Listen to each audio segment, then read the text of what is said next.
Thank you.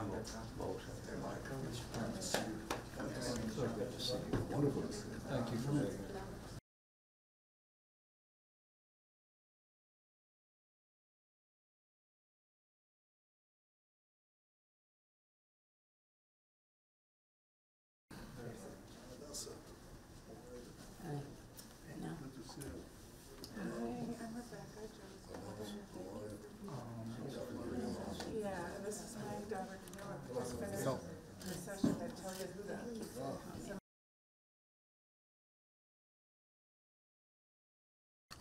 Vice President Gore, Vice President Pence,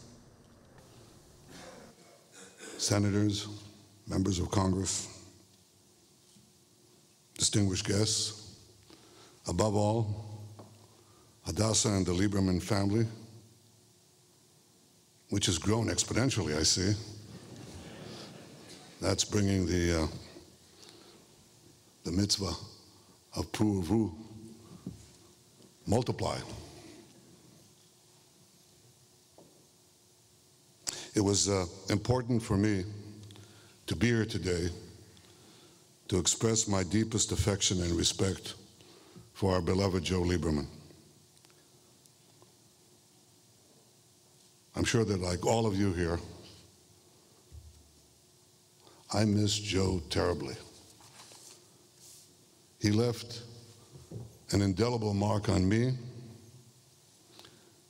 just as he did on everyone who had the good fortune to know him.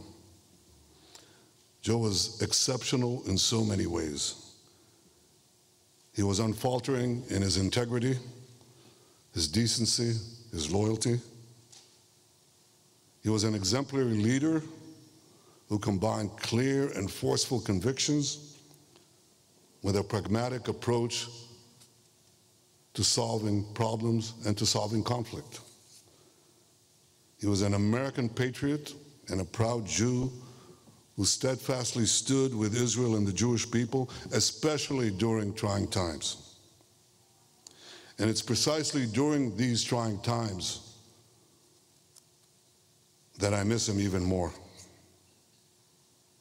I met Joe in the early 80s when I was representing Israel in the United Nations, and he was Attorney General in Connecticut. And when we met, he said, "One day you'll be Prime Minister." And I said, "One day you'll be Senator, or maybe President." Well, almost. But what struck me first when I met him was his moral clarity and his moral courage. This was apparent during his 24 years as senator and during his vice presidential candidacy. Over the years, we met countless times. I treasured his wise counsel, his right sense of humor. He had a way of saying it with a smile. The corner of his lips, he had the smile. I valued his unflagging friendship in good times and in bad. He was unwavering in defending Israel and expressed his support literally up to the end of his life, literally up to the end of his days.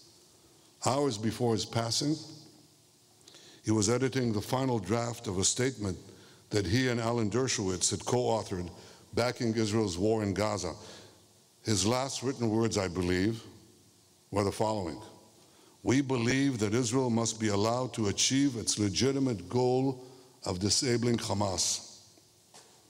After October 7th, Joe understood that what was at stake in this war was the survival of the Jewish state and hence the survival of the Jewish people. Throughout his distinguished career, he also understood, as few do, how important the alliance between America and Israel was for the future of both countries. He knew that we must stand together against dangers that could threaten our common future. This is why he spent his last years as the head of an organization united against a nuclear Iran. He knew how dangerous our world would become if Iran were ever to develop and acquire nuclear weapons.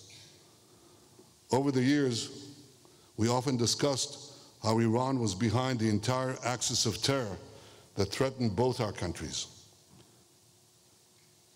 He told this to Forbes magazine a few days after the October 7th savagery.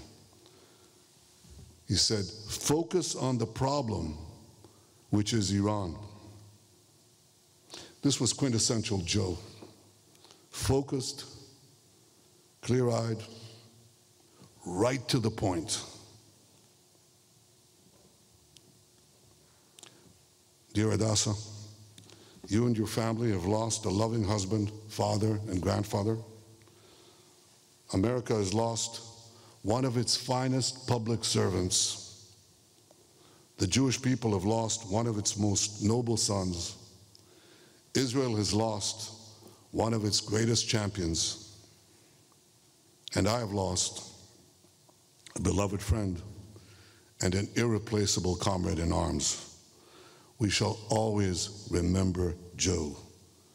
May his memory be a true blessing. Yehi Zechro Baruch.